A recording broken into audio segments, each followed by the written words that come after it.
made you a playlist. So I'm just gonna walk you through all the records that I've been listening to recently here in London on a very, very hot day. Start off with Bill Callahan. Before he was Bill Callahan, a band called Smog.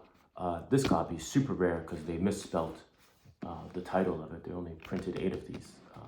Songs of Devotion. Andrew Savage and his Parquet Courts. Parquet Courts, obviously New York staple band in every house party on the planet. This record's perfect. Constant Nausea. It's really good, really stripped back. Andrew's released some solo records on Dull Tools, which I think is his own label, and Rough Trade. You should check them all out. They're all very good. Mike Watt and his Minutemen, California punk band. This record is 30 minutes long and has 9,000 songs on it. So per song, it's cheaper than a Spotify subscription. What have got? Steve Albini produced Jason Molina album project called Songs of Ohia. This is just something else. Magnolia Electric Company was the project Molina did afterward, and he did a solo record, maybe even 2 solo records. But he's got this amazing thing that happens where his voice is like both melancholic and joyous at the same time, which is quite a rare thing, and it creates a very unique beauty. Little Wings, Kyle Field, who has probably 15, 20 records. This one's Wonderoo. It was on K Records of Nirvana fame and Calvin Johnston. He also released on Woodsist and Marriage Records.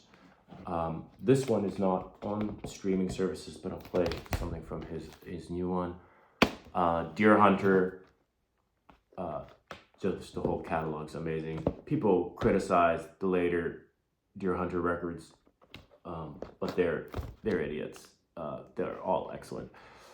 John Lee Hooker, Delta Blues, kind of developed it out in Detroit. When I first started learning guitar, I played a lot of kind of Muddy Waters, Sun House, stuff like that.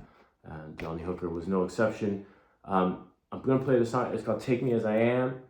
It's really weird because the timbre of his voice sounds a lot like Timber Timbre, which is a bit weird because it's Johnny Hooker. Cecil Taylor, I don't know what's correct.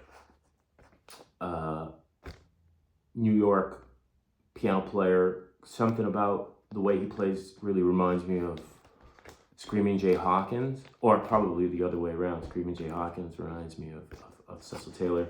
I don't know how to describe what this is, but it's jazz. Daniel Blumberg of Yuck fame released a series of solo albums, this being one of the great ones. Minus is also really good. They're all good. Live, I think, is one of them. Also features my favorite drummer, Jim White, who's just started a new band called the Hard Quartet and has a solo album out as well on Drag City, I think. Unwound, Olympia, punk band, really great. This is from the middle of their career, my favorite of all their albums, but it's excellent. The Honey Cup Overfloweth in the Penthouse, the Minneapolis Uranium Club have a new album, and it is probably my favorite record from 2024. It's really great. New face on the scene, Chopin, mostly electronic stuff, super busy. I've been learning to play Opus 28, number 4 for like 3 years. It's such a simple song, but there's something about it that makes it extremely complex, the non-repeating chord structure. I love it. The Wire, it's an essential album for anybody. I play it all the time. This copy was actually given to me by the band. And they have the coolest album covers on the planet across their discography. Connor Whitney, Yukon native. This was his LP.